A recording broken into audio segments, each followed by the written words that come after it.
Welcome to Sunday Dusk. And here's your host, Corvus Twig.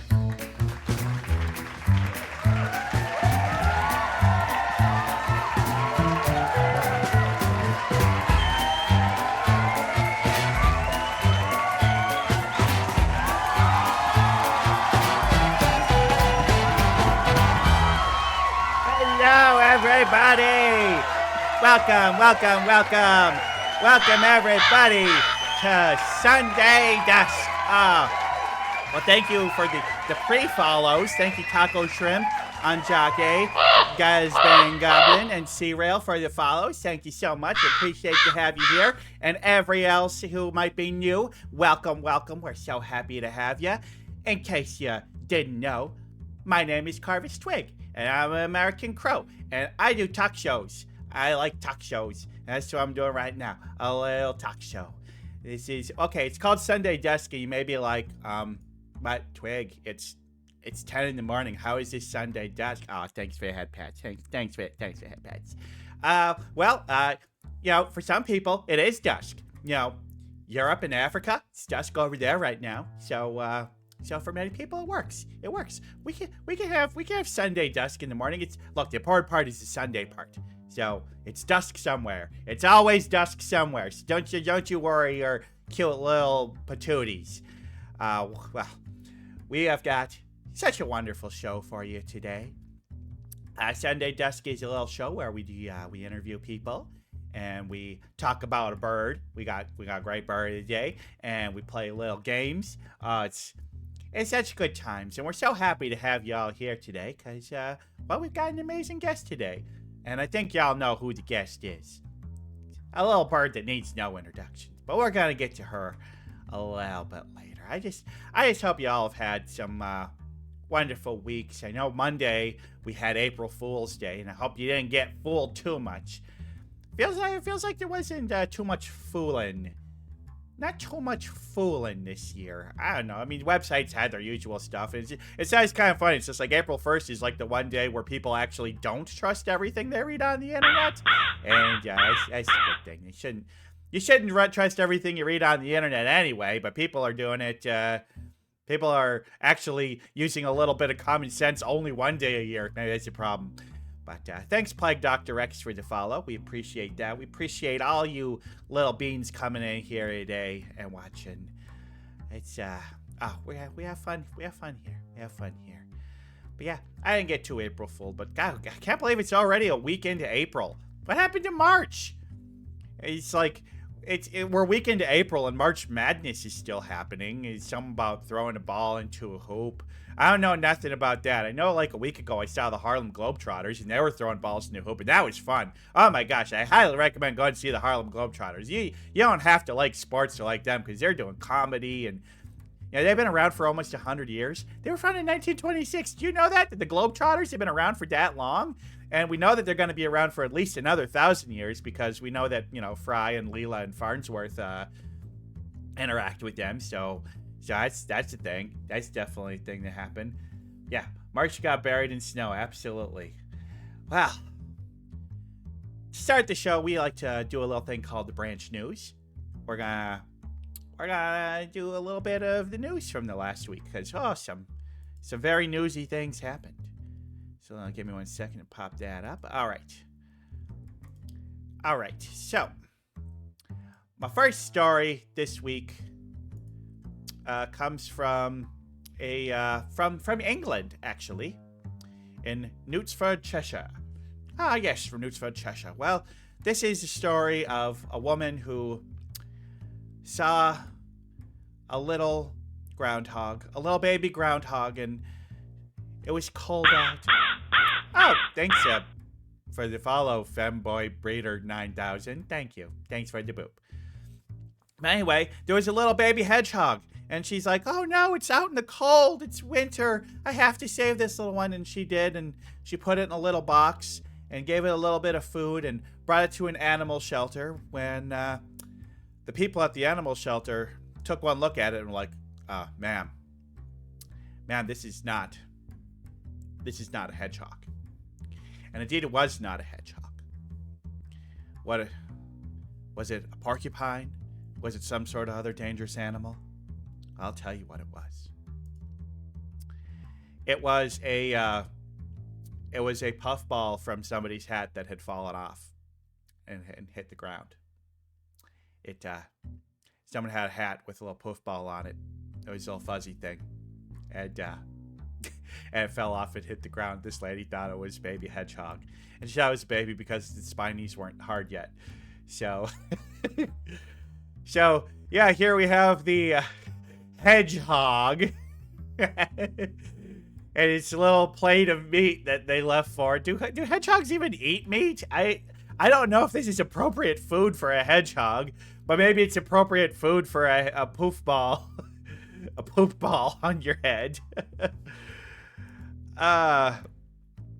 Yeah, but they opened the box, and as somebody, Kotzi, said, I opened the box. Well, I couldn't quite believe what I was seeing. I thought, it's definitely not a hedgehog. Perhaps it's some other kind of fluffy creature. I realized it wasn't animated at all and picked it up, and obviously with the weight I could feel that it wasn't a hedgehog or any animal at all. But, the lady that brought it in, she was trying to do a good thing. Her heart was definitely in the right place, and she was, you see a little animal, yeah, it's nice to pick it up and try and save it, but, maybe make sure it's alive and not a poof ball at some point. But it's one of those funny stories. No harm was done. Gave us all a good laugh. So just want to thank Matthew Evans of Bracknell News for the article, Woman Rescues Bobble Hat That She Mistook for a Hedgehog. Well, my next story comes from the Murrieta Police Department. It says California Police Department, and this is a story with a little bit of true crime involved. Don't worry, there's nothing too harsh here, but there is a law in California that for non-violent crimes and for crimes that they run with the thing, innocent until proven guilty. So they want to protect the identities of people that they post pictures looking for stuff, and so they decided to put something over the faces of the people when posting things on their website and in publication to, hide the identities of those who have not been found guilty yet. But unfortunately, they received a cease and desist because what they were using was someone's intellectual property. That intellectual property is from a little European company known as Lego. See, they were putting Lego heads over the suspects. And Lego is like, these are pictures of actual criminals doing actual things, and we don't want you using Lego heads associated with criminals. So the cease and desist did work, and the department is now working to find some sort of alternative. But out there exists now hundreds of photos of, alleged criminals with Lego heads on them. Should have come with Playmobil. Exactly, Hasio. Playmobil doesn't... They got nothing anymore. That'd be fine. Yeah, go with Playmobil. Or, I don't know, maybe Kinects. Even though Kinects don't have heads. I don't know, something like that. But yes. Police department's using Lego heads on photos. Yeah. It's one way to do it. I like the creativity, but Lego did not like that association, so they've had to change it. The code went into effect in 2021, so it's still a pretty recent thing. And yeah, that's what they did. So I'm afraid no more Lego criminals. No more Lego criminals. But we got one more true crime story here of the worst type of person. Well, maybe not the worst type of person, but a bad people. Bad stinky heads. And we're talking about porch pirates. Porch pirates are having to be a little more creative because a lot of people have Ring doorbells. Shows their faces. But one mean, nasty person found a way to not get seen on the Ring camera. They decided to wear a disguise. And what was the disguise they wore? Well, they disguise themselves as what they literally are for stealing people's stuff. Trash. This person got into a full 55-gallon trash bag and snuck up to a house and stole a package off someone's porch. Now, the package had 2 phone chargers worth about $10. So they went on this full heist, went on this full thing of dressing up as a trash bag to go and steal 2 phone chargers worth $10. Also, thank you, Tachi Koma, for the follow. I appreciate it. I appreciate all the follows. But yeah, person says, well, if I'm going to be trash, I might as well look like trash. And unfortunately, the disguise did work. They have no idea who it was. Yeah, there's a couple little shots of their ankles wearing those shoes, so maybe that's enough for somebody to turn them in. But come on, people. Theft is bad. You steal from a store and shoplift, that's bad. But at least you're stealing from a big corporation. Porch pirates I really don't like because you're stealing from other people. You're robbing people. And though this was just $10 phone charges and isn't going to ruin their life, it's still a bad experience for the person. You're ruining someone's day. They're going to have to reorder it. They're out $10 because Amazon, unfortunately, does not refund if a porch pirate steals your stuff. Maybe they do under certain circumstances, but I mean, come on. Don't do it. But at least they recognize that they are trash. They are trash. Don't steal from it. But I do have to at least commend the ingenuity of dressing up as a trash bag. Only mail law trumps tree law. Oh, yeah. Don't mail a tree. That'll get you in trouble with both courts. So, yeah. I just thought it was funny that somebody dressed up as trash. You know. It's, yeah. It's there's this video of it. You can look out there on YouTube. Search it up. Quit talking about tree law. We don't need more tree law today. Come on. All right. Well, we've got one more. Okay, I said that there's no more crime stories, but we do have one more crime story. This is a story of somebody who decided to... Oh, first I gotta thank my source. Thank you, David Moye of the Huffington Post, for the article, Porch Pirate Dresses Up as Trash Bag to Steal Package Worth $10. Thank you. But yeah, last one, we had somebody who went to a train station and authorities had to be called, and it caused all sorts of chaos. And I do believe we have a picture of the suspect. Let's bring it up. There they are. There's the suspect that caused a great issue at a Brighton station in the UK. See, this felon caused several train delays, caused all sorts of issues because, well, this little friend here, this type of gull, is actually an endangered species. This is a herring gull. Ow! It is on the BCC Red List, which is kind of like the European version of the endangered species list. Well, at least the British one. The Birds of Conservation Concern is what that stands for. So they are on a population decline, and they have a little extra protections. So this gull was just like, I have diplomatic immunity. I'm going to go fly around the train station and stand on the tracks. And really caused a huge issue because, well, I mean, it's a gull. What do we expect, folks? It's a gull. Gulls are known to be disruptive little guys. They go where they want. They take what they want. They steal what they want.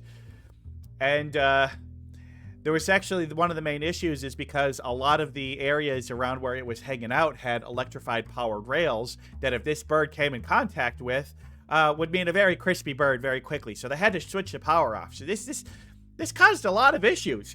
A lot of people were late on their trains, and it took them, quite a bit. And they sent out a tweet saying, hey, please leave 20 minutes early. There are disruptions. And people thought, and the thing is, this happened on April Fool's Day. So people thought it was a joke. All the official announcements saying we've had to shut down the train station due to a rogue bird. People thought it was a joke. It was no joke. So, fortunately, as you can see, the bird was safely captured, relocated, and completely unharmed. And, yeah, had a nice, happy ending. They apologized, gave some discounts to people on their train fares that day, and within an hour or so, everything was back running on schedule. But this little turd right here caused quite a disruption for all those travelers there. So, I mean, I kind of gotta embrace the chaos. Kind of gotta love the chaos. We love it. So, thank you to Sky News, author unknown, for the article "Trespassing Bird Causes Travel Chaos at Brighton Station." So there we go. Fun little times. Fun little times. I'm gonna pop over behind the desk now. Yoink. This is where I am. Because that concludes the news. That concludes the news. Well, folks, one of the main reasons you're here to see one of your favorite little beans. We got a wonderful guest today. She's a cutie patootie. She's a bird. She's a streamer. You all know her. Well, thank you, Lumi the Slug, for the follow. I appreciate the follow. But as I was saying, we got a cutie patootie bean coming on. So everybody, you see a little plush version of her sitting down there on the couch. Everyone give a warm welcome to Mango!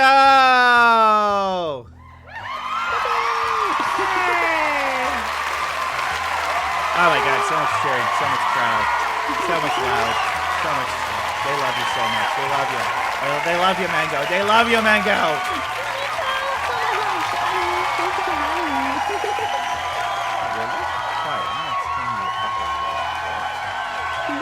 I can lose myself too if you want me to. Hold on a second. Alright, there you go. Well, welcome, Mango. How are you on this lovely Sunday? Hello, thank you such much for having me. I'm doing great. I'm chilling, just enjoying the weather. The weather's been omega nice this week. And, excited to be here. Yes, meanwhile, over where I am, it is raining and the temperature is just barely above freezing. So it's like, I don't know, like 3 or 4 degrees Celsius. Really? Oh my gosh, it's been so sunny here. It's unreal. Ah, nice, nice. We do love good sun. We do love a good springtime. I'm getting ready to do a little bit of landscaping outside. Gonna plant some pumpkins and some. I think I might try doing some cucumbers this year. Some easy stuff, maybe a pot of peppers, a pot of pickled peppers. Oh my gosh, peppers are easy. You know what's also easy? Onions, spring onions. Ah, maybe I will try some onions. Do you do a lot of gardening or any gardening at all? I plant onions every year. So, how do you plant? Because like I know, like the onion, like you kind of plant the bulb and it gives you more onions. I've never tried to grow onions. How do you grow onions? Yeah, that's basically how you do it. You plant the spring onion bulbs, and then you just get cute spring onions. I mean, I guess spring onions kind of work differently than regular onions. I've never done regular onions, so I don't know how that works. But spring onion is like the long, green. Well, they're thing. long and they're coiled and they're metal and they bounce. That's a spring onion, right? Yeah, that's a spring onion. Okay, okay. And then you have the edible version. No, but those are very easy to plant. Mm-hmm. And also, I also do peppers and tomatoes. And from what I understand, at least in my climate, that peppers you want to plant them in pots rather than in the soil. What you should do is plant them in pots first. Okay. And then you could transfer them to soil. That's what I do. Like I first plant them in little, like those party cups. Yeah, the little red Solo cup. Yeah, I just plant them in those, and once I feel like they're, they've grown a lot, they're becoming adults, I will put them in the ground in the garden. Maybe I will try doing that, because it's so nice to have produce that you grow yourself, and honestly, with grocery prices these days, who can afford not to? Yeah, honestly, and like my whole family loves green onions, so the spring onions, so I kind of have to. We eat such much of those.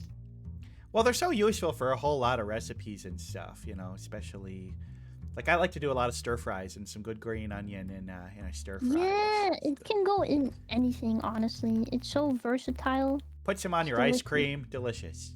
Yeah, put them on ice cream, cake. Yeah, ice cream. Whatever you like. Actually, something like, Perfect. depending on the flavor of ice cream, that probably wouldn't be bad. I don't know. Hmm. On I ramen? can't. Well, of course on ramen. Yeah, on ramen would be yummy. I cannot imagine which ice cream flavor would work with it. I don't know. I think maybe, like, you ever had, like, green tea ice cream? Oh yes, I have. I think that could work. That could maybe work. We should try it out. Experiment. But of course, the plant I get the most yield from that I don't have to do anything to because they just kind of do it on their own is I've got a whole corner of my yard that is raspberry bushes. Ooh. And raspberries can be very invasive. They will take over an entire area and they just grow and grow and grow. And last year I got a pretty good, but like last year was like the first year I got a good harvest. And so they say the second year is when you really get a lot. So I'm going to get some tasty, tasty raspberries. Oh, yummy. I've never actually grown any fruit, but I would like to try that at some point. Yeah, with raspberries, you just need to get a couple shoots and you plant them your first year. And your first year, you're not going to get anything. But then your second year, you're going to get a lot. And then your third year, which is me, I'm going into my third year. That's when you really get an explosion of raspberries. Well, And you can... I need to start doing Stardew Valley IRL. Well, I've noticed that you've been playing a lot of Stardew Valley lately. It seems... I have. Like, I know that Harvest Moon was kind of like the OG for that thing, but it seems like Stardew Valley is what most people who like that genre of game have really gone into. I've never played it. What is it about Stardew that is so alluring? I guess I don't know. I think it's just really relaxing. That's one. And I like how you can kind of just make your own goals into the game. Like usually when you have games that are very kind of open world, I get very quickly overwhelmed because there's so much to do, so much possibilities that I'm just like, no, I cannot play it anymore because too many options. But with Stardew, I don't have that problem at all, even though you have a lot of option of what you want to achieve. But I think it's just nice because it's like a modern version kind of Harvest Moon. I have also played Harvest Moon. But it's just very well executed, and the music is great. The story so far, like with the characters and stuff, is also really good. And you can romance people, and you can marry them, and you can have babies. Babies! Yes, I do know that is one of the big features of the game like that is not only you're starting your farm, you want to start a family, and I see the appeal of that. Yeah, I mean, I would not create babies, but I love having my little farm with like all the animals. I have like chickens and ducks and cows. How many okay, I gotta know, how many different types of birds can you have in that game? I think only 2. What? But you have what also makes Stardew really nice is you can add mods. And there is a mod that apparently allows you to do like this whole bird watching building and stuff. So you can have a ton of birds in Stardew, actually. Now you're talking. Sad that you have to do mods for that, because like, I mean, come on, it's like farm animals. You gotta have the core 4, which is ducks, chickens, turkeys, and geese. You gotta have at least those 4. For real, I want turkeys and geese. Well, maybe not turkeys. Turkeys are kind of evil, but geese, for sure. It's funny that the one that you went to as being evil was turkeys and not geese. Trust me. Geese are actually really nice. I have seen some domesticated geese that are very sweet, but they just look evil. But the true evil are turkeys and actually swans. Oh yeah, swans are like geese on steroids. They will actually bite you. Like people are always scared of like geese biting them, but the real culprit is swan. And I really feel like European swans tend to be a little bit nastier than North American swans. That I don't know, but I've been bitten many times by swan before. You have the mute swans. We have trumpeter swans. And so ours are too busy playing music, where yours are just quietly sneaking up on you and biting. I mean, I don't know if you've ever seen the movie Hot Fuzz, but I mean, the swan is the best part of that movie. I haven't. What's that about? Oh, you never seen Hot Fuzz?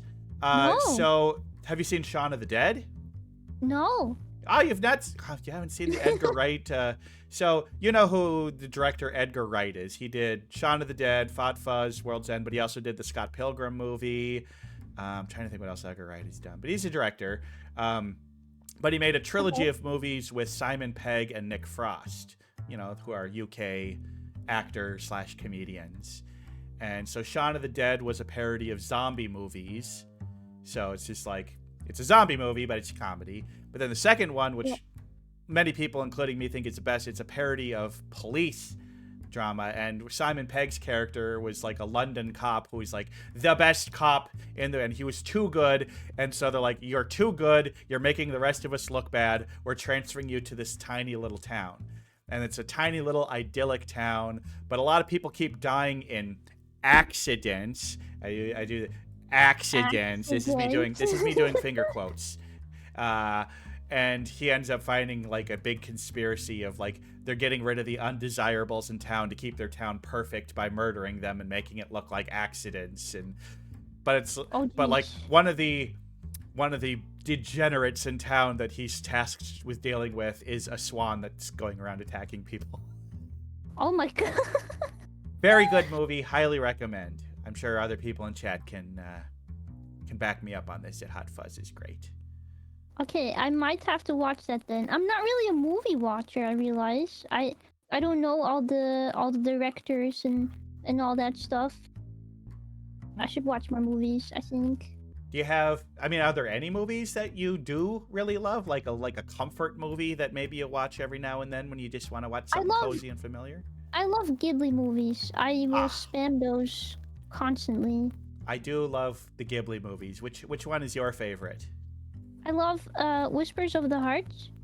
Whispers of the Heart? That's not a common one, but that is a really good one. It's so good. I feel like it's really underrated, but it's very good. And I also love the classic Howl's Moving Castle. Yeah, I really liked Howl's. I mean, Howl's might be my favorite. I know Spirited Away is a cliche one to say, but it's because it is actually it is really good. It is a legitimately good movie. Just those movies just have such a cozy, whimsical feel to them. It's just, Miyazaki in particular. I haven't watched The Boy and the Heron yet. It did just win Best Animated Feature at the Oscars. You should 100% watch it. I won't say anything about it. Yeah, I definitely have to check it out. Miyazaki is great. He just not everything he makes is gold, but everything he makes is at least silver. I agree. I saw a great little compilation GIF, and it was just all like shots of like food in the Ghibli movies. And it's just like, oh, they make it look so delicious. So delicious. I just want to take a bite. Yeah. My gosh. I think there are Ghibli cookbooks. So technically. Ooh. I gotta get a Ghibli cookbook. Try out all those fun things. Honestly, one of the best looking things is just in Howl's Moving Castle when they're cooking like the bacon and the eggs. Yeah. Exactly. It looks so yummy. It looks so yummy. And I also like all the baking they do in Kiki's delivery service. That's great. Yes. Oh, Birdism is following. Welcome, Birdism. We know Birdism. Oh, hi, Birdism. I love Birdism. Oh, Birdism makes such wonderful, cute art. Mm-hmm. Now I really want to see you drawn in her style. Has that already been She's done? drawn me a lot. She's drawn you a lot? Okay, I need to see this. Yeah. All my emotes are actually, most of my emotes are made by Birdism. Yeah. That's amazing. Oh, we love you too. Yes. I just love cute bird art, and yeah, yours is definitely up there. You've got your emotes. Oh my gosh, you have amazing emotes. Oh, thank you. Oh, thanks so much for the resub, Sundari Absal. That's or my friend, or Moth as we like to call her. Moth is very cute. Thank you so much for all the follows. So many wonderful people in chat today. I mean, we got wonderful people in chat every day, but there's more. Well, so happy to have you all here today, and I hope you're having a wonderful Sunday morning or evening, or maybe it's already Monday for you. I mean, if you're in Australia, it's already Monday for you. Can you imagine it being already Monday? Ugh, I shudder at the thought. I shudder at the thought. I mean, so we're talking about food. Do you like to cook yourself? Are there any recipes that are your specialty? I mean, I do cook occasionally. I'm not super great at it, but I come from a what do you call it? Mediterranean background. Oh. So I cook mostly foods like that. Does that make sense? But my favorite food to make is it's like Turkish dumplings. We call it mantı. Ooh. But they're really good. Maybe I can show a picture of it. Hold on. If you got a picture, I can easily bring it up on screen. That's super easy peasy for me to do. I will find the prettiest picture for you. I gotta say, I'm a fan of dumplings. And the thing is with dumplings is like, there's so many different cultures that have independently invented and made dumplings. Yeah, everyone does it so differently. Like how I make it is obviously we have the dumplings, but you eat it boiled and then with like yogurt garlic sauce. Oh yeah. And then on top of that you have tomato sauce. Mediterranean garlic sauces are some of my favorite. I love a good garlic sauce. Oh, same. Like, ooh, yogurt garlic. That's just it's different. It's so good. yes. The yogurt. Something about the yogurt with the garlic and make it real garlicky. I'm always doing just like this recipe calls for 1 clove of garlic, and I'll be like, okay, 5 cloves of garlic. Yeah, exactly. I'm the same. And then my tummy hurts because I ate such much garlic, but I will regret nothing.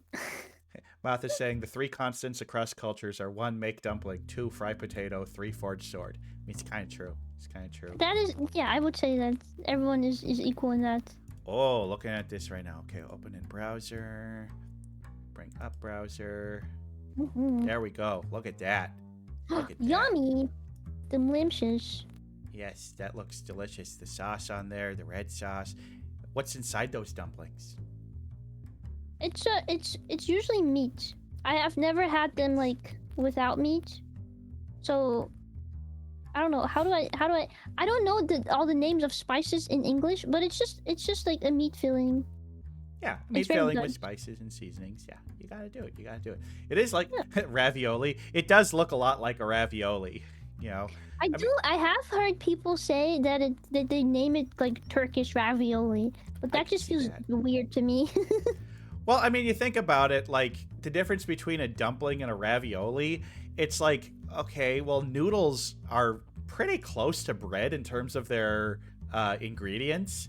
You know, obviously bread has slightly different stuff, but, like, most dumplings do feel more like a noodle than a bread to me, so it's like, ravioli is just kind of a dumpling. I think ravioli is a dumpling. Ravioli is Italian dumplings. Exactly, Birdism. Exactly. I agree with that. But I mean, my favorite are pot stickers, you know, Asian dumplings. Stickers. Yeah. So, I mean, the kind of dumpling you get from, you know, China, Japan, Korea. Oh, yeah. Those are pretty good. Yeah. I love those too. Filled with all sorts of tasty stuff. You know, I get them in bags frozen at the grocery store, and then you just cook them up in a little oil, and they're delicious. Delicious pot stickers. Oh, I love those.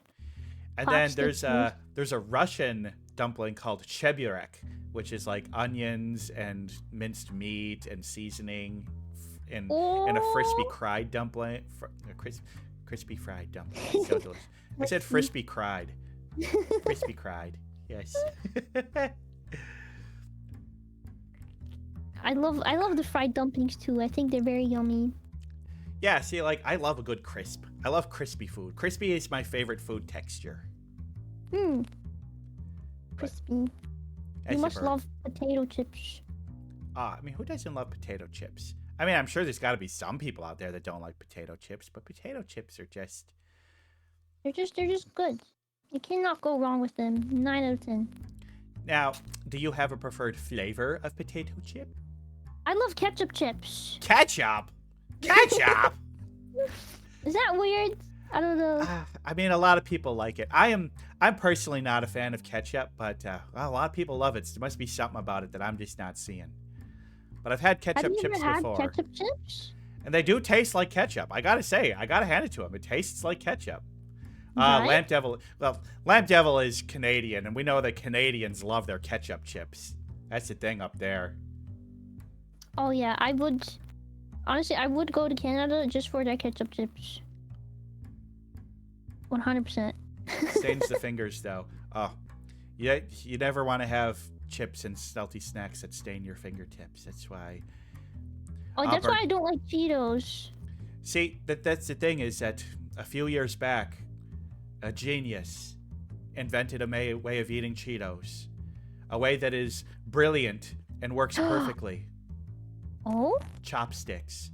You eat a bag of Cheetos with chopsticks. Because they're actually the perfect size. If you're good with chopsticks, you can easily pick up a Cheeto and you eat that little Cheeto with the chopstick. That way you don't get any orange stuff on there. And it's also, they're long enough to go deep down into the bag and pick them up. Works great.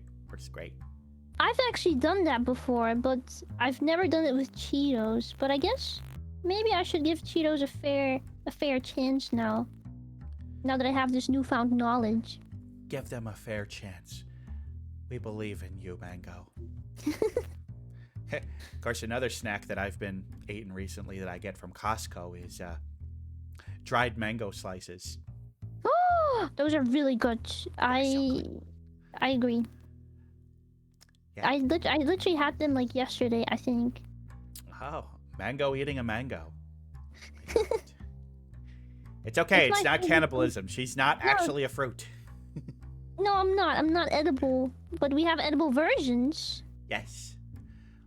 Much like you must distinguish between kiwi the bird and kiwi the fruit. Exactly. I actually call my brother Kiwi. That's so cute. That's so cute. Yeah, he sometimes pops in my streams. And we dubbed him Kiwi. And he likes it so much that he changed like all his names in games and stuff to Kiwi. That's amazing. That's amazing. So now I'm wondering, it's just like, okay, what other fruits would also make a good name? Do you have a sister named Pomegranate? I do have a sister, and I was thinking of calling her like Peaches. I think that would be cute. Peachy's good. Oh, Lychee. Lychee would be a good name for. Ooh, lychee. Yeah, that could also work. Oh, like a little green budgie named Lychee would be good. Aw, that would be very cute. Yes. I mean, there's just so many cute birds out there. I mean, I love cute birds. I love Same. And honestly, with almost everything, I always go for food-themed names. I just feel like it makes it much cuter. Oh, so I should be like Corvus. What's the thing that they make black licorice out of? It's like anise or something like that. Anise? That could work. Or like, let's see, maybe like little olive. I don't like olives. Corvus olive. Corvus olive. Olive twig. I don't know. Well, I said I got the cherry thing, so I could maybe be like a black cherry. See, I got the cherry thing. I could be a black cherry. Called black cherry. That's cute. Or like a blackberry. Black currant. Cherry. That's right. Black currant. Oh, I like delicious. Now we're talking so much about food. I mean, I ate breakfast right before we started, but now we're making me hungry again. Oopsie. It's okay. It's okay. It's just fun to talk about food because I think one of the great things about food is it's one of those things that crosses cultures so easily. I mean, everybody has to eat. Yeah. Exactly. You can always talk about food. It's just a never-ending conversation. But it is funny how across different cultures you could have like how different styles of cuisine, like let's say Italian food. An Italian restaurant is going to be very different. I mean, obviously you're going to have one in Italy, but then like an Italian restaurant in the UK is going to be very different than an Italian restaurant in Norway, which is going to be very different from Italian restaurant in Japan versus the US. It's just like every country kind of has their own takes on another country's style of food. Yeah, I would say so. I went to It's kind of funny because some countries actually do it better than the actual country. Well, and it's almost, I mean, you gotta cater to local tastes. It's like why Chinese food in the United States is nothing like typical food that you would find that is just local culture in China. It's completely different. But the thing is American Chinese food was still invented by Chinese people. They just took the local ingredients that they had and made variations of dishes that they had at home, and then they evolved over the years, and now we've got what we call American style Chinese food, which is very, very good. Right. But it's not authentic. But Mhm. but now Birdism is dropping a hard truth in the channel. New Orleans does have the best food in the U.S. You ever been to New Orleans? No, I would love to go. I've only been to America once, and that was last year when I went to TwitchCon. We were in the same city at the same time. We didn't get a chance to say hi to each other, but we were both in Vegas during TwitchCon. Although I never actually went into TwitchCon. What? I had no clue. Yeah. Well, I mean, I don't know. It might have been weird to be like, "Hey, Mango, I'm gonna be in the same city as you. You want to meet up?" Because we didn't know each other super well, so it's just like I didn't want to be a creep. No, I get that. And I was like, we could have dragged Mango to a tiki bar. Yeah, I went there during TwitchCon, and I met up with some other VTubers that I know, a few of which who went there, but like Bentai lives there, and so I was hanging out with Bentai, and we just enjoyed Vegas. But what did you think? And be honest, if with actual criticisms of things you didn't like or things you did like, what did you think of the city of Las Vegas, Nevada? It was. It was alright. I don't know how to describe it. It's just it was just very overwhelming for me. It felt very. I mean, I would say maybe Vegas isn't the best first impression for America, but just going off of Vegas, it just felt very, very fake. That's a good way. It's a veneer of luxury over a core of corruption. Like, why is there not a light rail system that goes all the way from the airport all the way down to the end of the strip that anybody can just hop on and get to any of the resorts? No, they don't have that. They have a little monorail kind of around the convention center, but it doesn't get you to much of Vegas. And no, but I did like that, like all the like hotels were kind of connected to each other. I thought that was cool, but that was about it. It was so hard to get around, and also very expensive to get around. Oh my gosh, it's so expensive. Because the funny thing is like 20 years ago and earlier, Vegas was actually a super cheap place to visit. Hotels were cheap, food was cheap, shows were cheap, because the gambling subsidized everything. And so it's just like they just wanted to get you there because it was one of the only places in the US where you could legally gamble. Then a little place called Foxwoods Casino and Resort opened up near New York City and was within a few hours drive of New York, Philadelphia, Boston, Washington, D.C. And suddenly all these huge cities have a nice casino and resort right now, nice and close. And that place opening up, as well as gambling becoming legal in other places, made people not go to Vegas to gamble anymore. So Vegas is like, well, we need to keep this revenue stream coming in, so let's jack up the prices on everything. Oh, I see. So that's what happened. Yeah. And I couldn't believe how expensive, like, just getting, like, I went to Starbucks and I got a black coffee. No, nothing fancy, nothing special, just a black coffee and a breakfast sandwich, and it was like $22. It's like, It was very pricey. I think I remember getting like a bottle of water for like $5. Hey, you know that thing that I said was probably going to happen? Well, it's happening. happening? We got a raid. We got Kraka and Dreyfrig raid. Welcome, Kraka and Dreyfrig and all the other crow friends. Also, thank you, Racky D, for the follow. Thank you so much. Well, welcome, raiders. I am Corvus Twig. I am a crow who hosts a talk show. And look, there's another bird here. There's another bird, and her name is Mango. Say hi, Mango. Hi, welcome. We were talking a little bit about Dreyfrig earlier and how wonderful Dreyfrig is and how Yeah, good Dreyfrig bean. is. Dreyfrig has actually. You got a problem with can of gooses. You got a problem with me, and I suggest you let that one marinate. But yeah, Dreyfrig has really done a lot to bring bird VTubers together. We got like a little Discord server. And there's like 250 of us at this point. It's a lot. There's a lot of people in there. We were talking good things about you, Dre, about how much we love you and appreciate you, and how like Dre's wonderful. And then Kraka. Oh God, Ow! Kraka's just like the coolest lady. Do you know Kraka well? You ever chatted with No, Kraka? I don't know them, but I'm sure they're a great person. They are. Kraka is, well, she's one of those witch of the woods type people. Little moss witch. Arch? Well, Corvid witch. She's wonderful. I mean, that's a great thing. I love about the bird servers, how many wonderful different bird VTubers that we have. But then I look at there, it's just like, okay, Corvid, parrot, Corvid, owl, Corvid, owl, parrot. Thanks for the head pats. There seem to be certain types of birds that people generally lean toward. We don't have, never seen an ostrich VTuber, but now I want to. Oh, now I kind of want to see that now. A kiwi be VTuber would be cute. Kiwi! I should tell my brother to start streaming.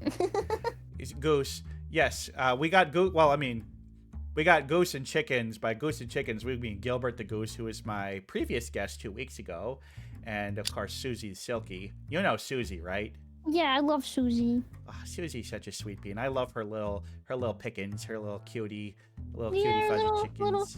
Little silkies, so cute. Yeah, so cute. Well, and so she raises little birds, but someone tells me that you have little birds yourself that you raise.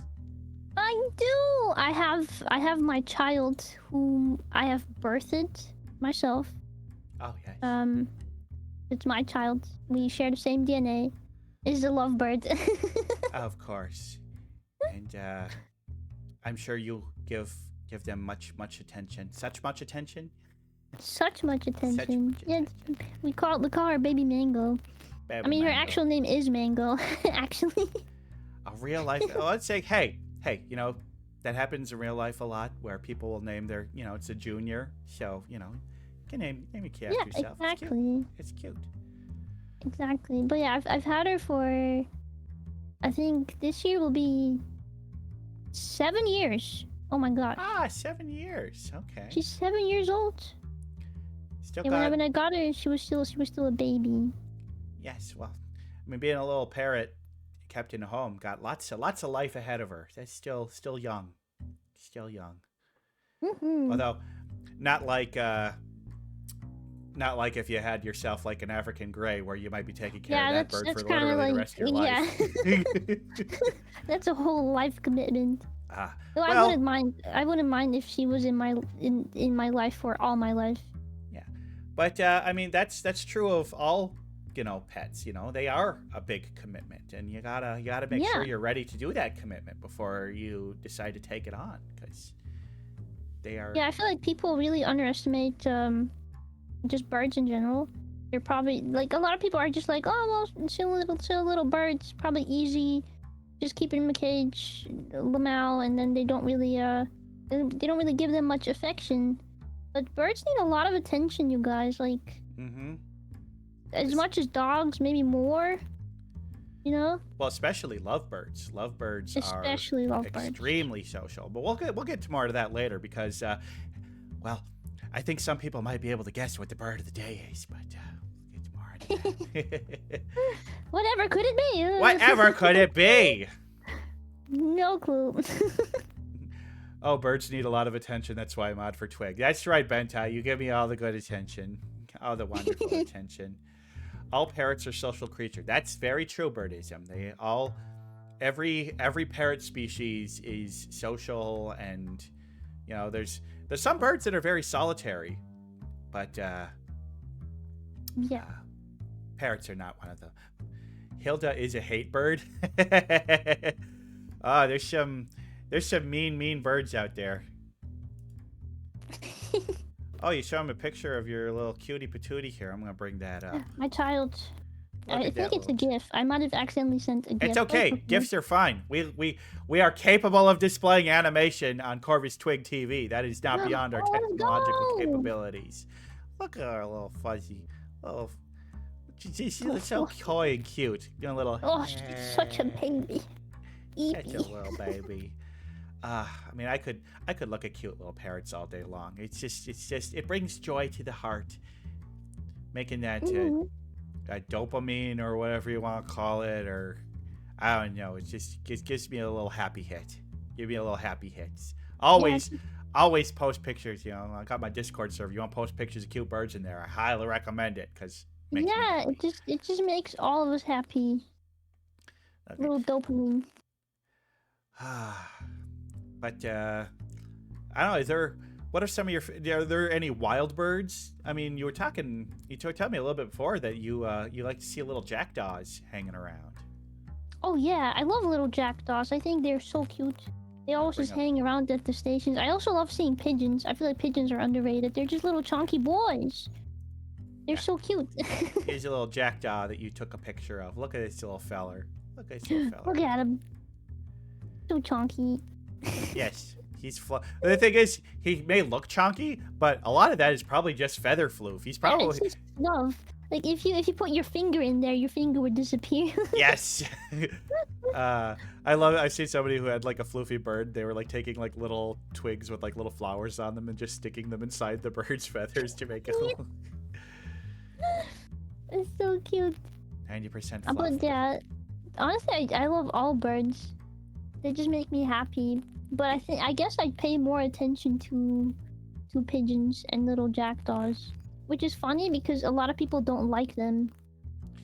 Some people are just little grouches, but I can understand, especially like if you live in a big city where there's a huge pigeon population, it could get in the way, and their defecation can be a problem. Come on, they're just wild animals. They were here first. We built this stuff up around their homes, not the other way around. Yeah, like they're trying to live their life, and we are in the way, Exactly. not the other way around. But now that it's spring, I'm super excited because I got myself a nice, good camera, and so I'm always looking forward to going out and taking pictures of the birds. Because right now we're in a wonderful time of year where there's a lot of migratory species that are doing little layovers here, and it's one time of year we can see them. Oh yeah, it's been so nice just in general because as soon as you wake up, you like hear the birds chirping. Yeah. I love spring, but Yeah. I also hate spring. Do you get the allergies? You get some dander in the air that makes you sneezely sneezy, or My allergies usually kick in like end of summer. I don't know why, but with spring, when you have birds, when you are a bird owner, and spring kicks in, they get really spicy. The birds. oh, because it's that spicy time of year. Yeah, it's that time of the year, and yeah, you have to like do your best to make them as happy as possible in that time, and it's just really hard. I feel so bad for them.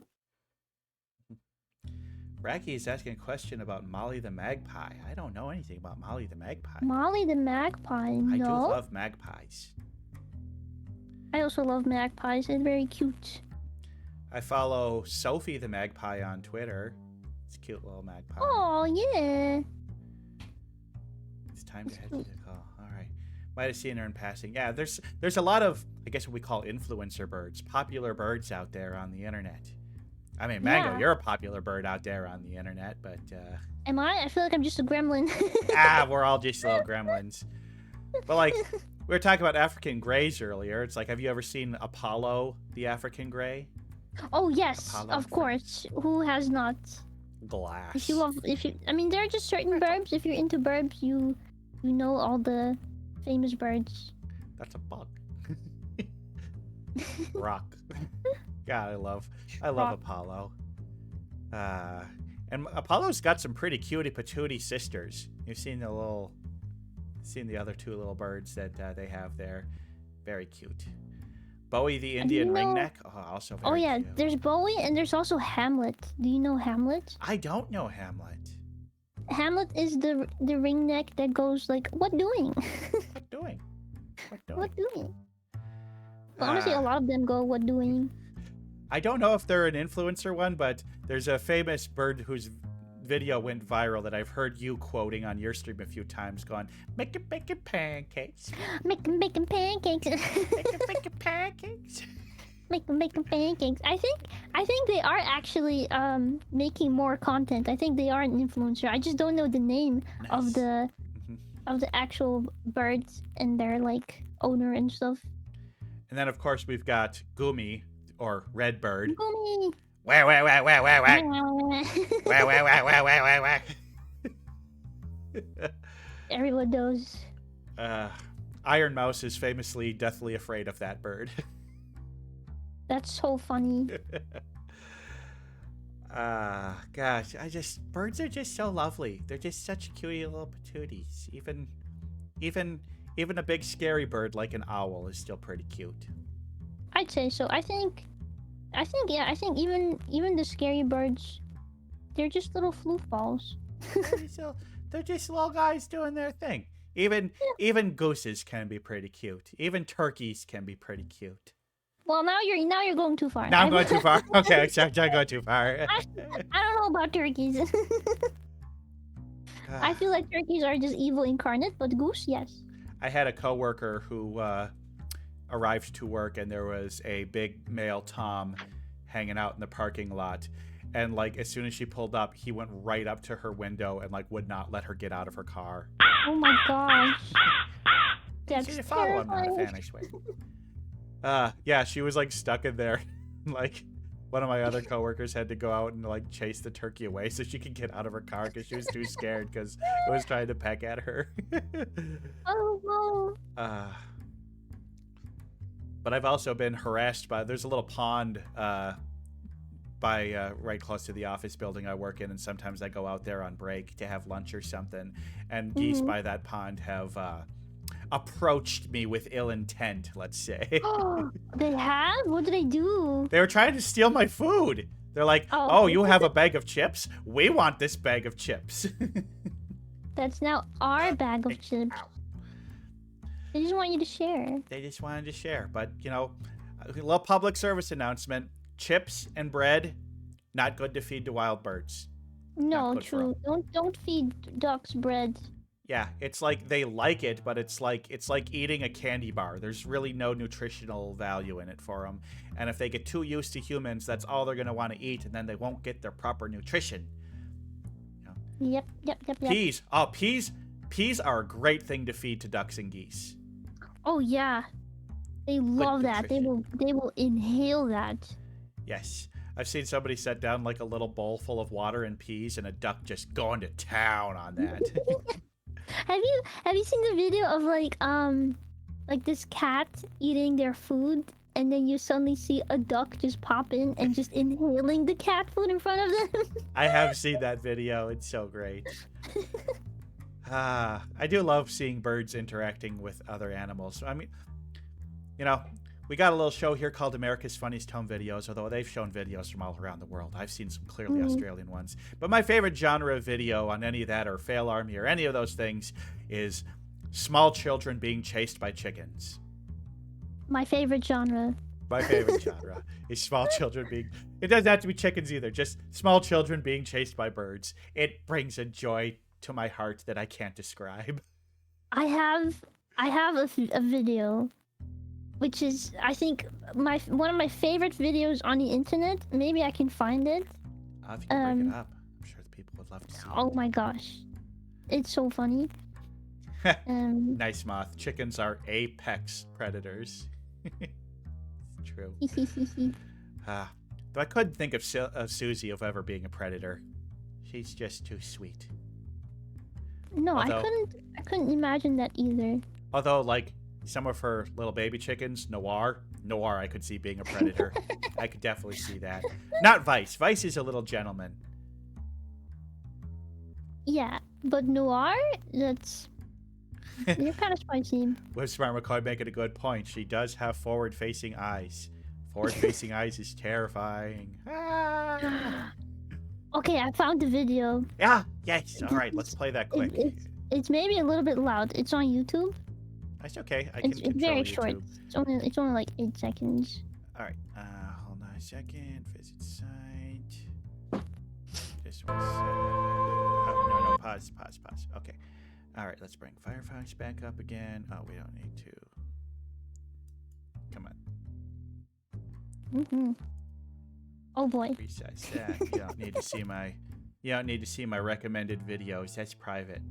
You don't need to know what the algorithm is telling me to say. Yeah, I'm not looking. I'm not perceiving.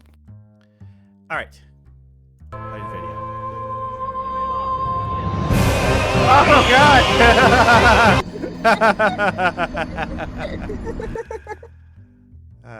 Okay.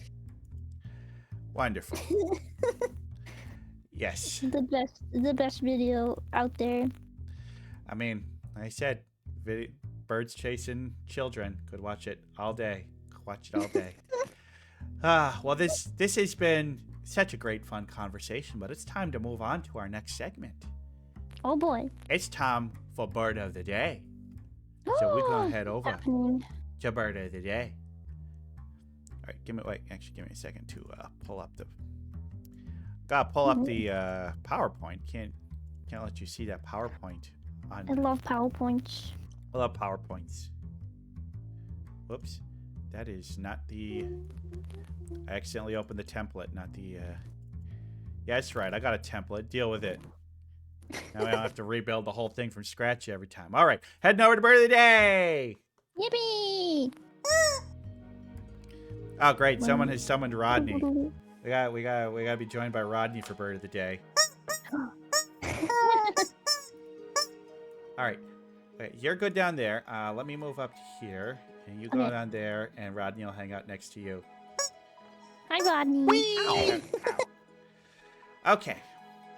So the bird of the day is a very special, precious bird. It is a bird that you can already see on the screen right now, and it is not a rubber chicken or any of the birds in the background. I mean, come on, I got Mango on as my guest. How could I not do this bird as bird of the day? Our bird of the day is, of course, the lovebird. Yippee! Today we're going to be talking about the lovebird. Look at these two little cozy little friends. They are so cute. I mean, the lovebird is, just a cutie patootie little parrot. Maybe some would say the cutest of all parrots. I don't know.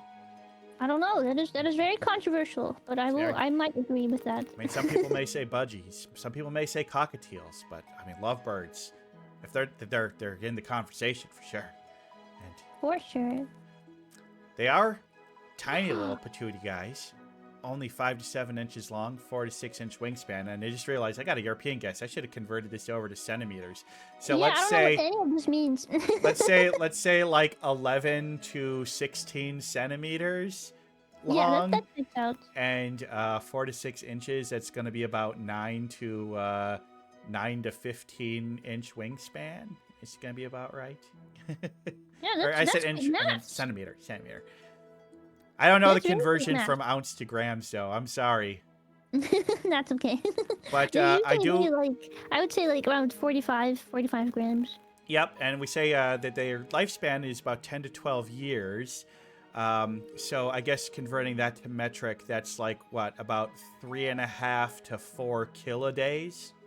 Oh yeah. Yeah, That's because 1,000 quick math. days, 1,000 days is about 3 years, a little less than 3 years. So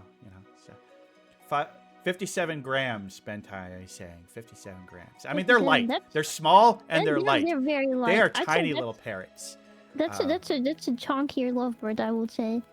Yes, they're just tiny little guys. Tiny Yeah, little guys. tiny.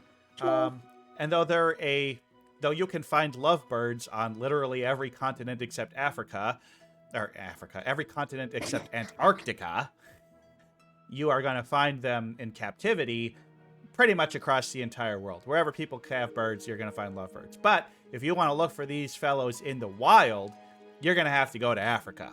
They are an African bird naturally. And you're going to find them pretty much everywhere in Africa except the Sahara Desert. Because who wants to live in the desert? Not me. But there's some that are desert adjacent. Now, here's the thing about them is that they are not a species of bird, but a genus. So they're in Pistachiformes is, all parrots. The family is Pastuculidae, is going to be kind of like your smaller kind of parrot type thing. So, like they're kind of with budgies and stuff like that. But the genus Agopornis, which the word porn's in there. I don't know if that's appropriate. That's a little... They are lovebirds after all, so I guess that's where that comes from. It makes sense. It checks out. And yes, Hasio, I've always thought that their order does sound a lot like pistachioforms. Pistachiforms. I keep remembering it as pistachio. Pistachioforms. I mean, it works right because they do love a good pistachio. I mean, I love pistachio is one of my favorite nuts. Delicious. Very good. Now, there are 9 species of lovebird. We got the rosy-faced, the yellow-collared, fishers, Lillians, the black-cheeked, the black-winged, the red-headed, the gray-headed, and the black-collared. Now, Which one am I? I believe you are a rosy-faced. That is correct. Ding, ding, ding, ding. Yes, you are very much rosy in the face. And that gives you kind of the look of the mango, with kind of like the green transitioning into the red and rose-colored is... Well, you look like little mangoes. It's delicious. And I do. I look so tasty. Yes. Rosy-faced are the most common, especially as pets. They are by far the most common.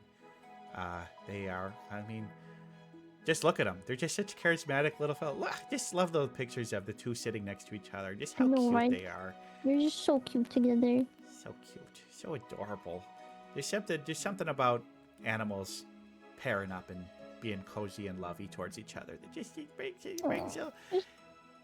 It brings joy to my heart. Well, let's learn a little bit more about them.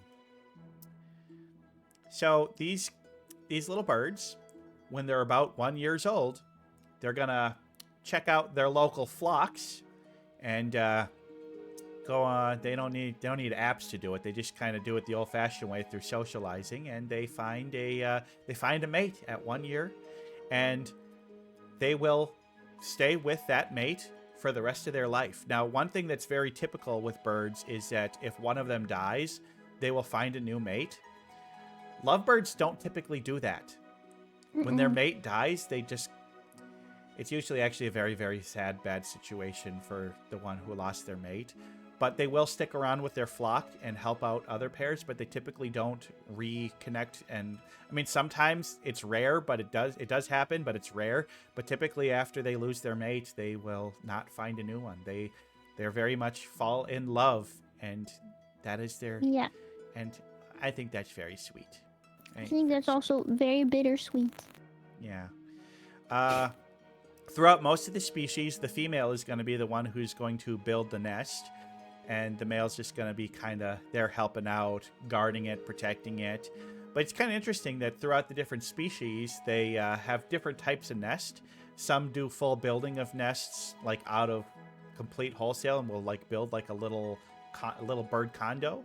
But generally, most lovebirds like to find a hole and cavity that already exists and will make their nest in there. So it could be like hollow of a tree. That is so true. Like once like spring comes up, anything that's kind of black hole shaped, the birds will just launch themselves in it and try to nestle in it. It's so cute. So cute. It's just like I want a good cozy spot that is dark and enclosed and safe. I mean, it's a good strategy. Like a little enclosure in there, hard for predators to find it, hard for predators to get inside, and keeps their little babies nice and safe while they incubate. Exactly. And although the female does a primary of the nest building, once the 4 to 6 eggs per clutch are laid, they're going to actually take turns incubating. So daddy's going to help keep those eggs warm too. So that's nice. And then once the babies are born, both parents are going to help feed the chicks. They're going to bring them some food, because these are not like ducks where, you know, they're born and they immediately start scratching themselves. No, little baby lovebirds need a lot of care and attention from mommy and daddy to stay fed. They're kind of those naked little gremlins until they're about a month and a half old. I love naked gremlin burbs. naked gremlin babies are cute in their own way. There's just baby parrots, just something about them when they don't have their full feathers, and they just kind of got that goofy little smiley look on their face. They just look like little goofballs, gooners. But here's one of my favorite facts about them. So, in that first year, they're going to do mating displays where they're going to dance for each other, nuzzle up, do little bits of grooming, singing, and stuff like that. And most birds, once they've done that and they start the mating process, then that's just kind of the end of it. But not true with lovebirds. They do that their entire life.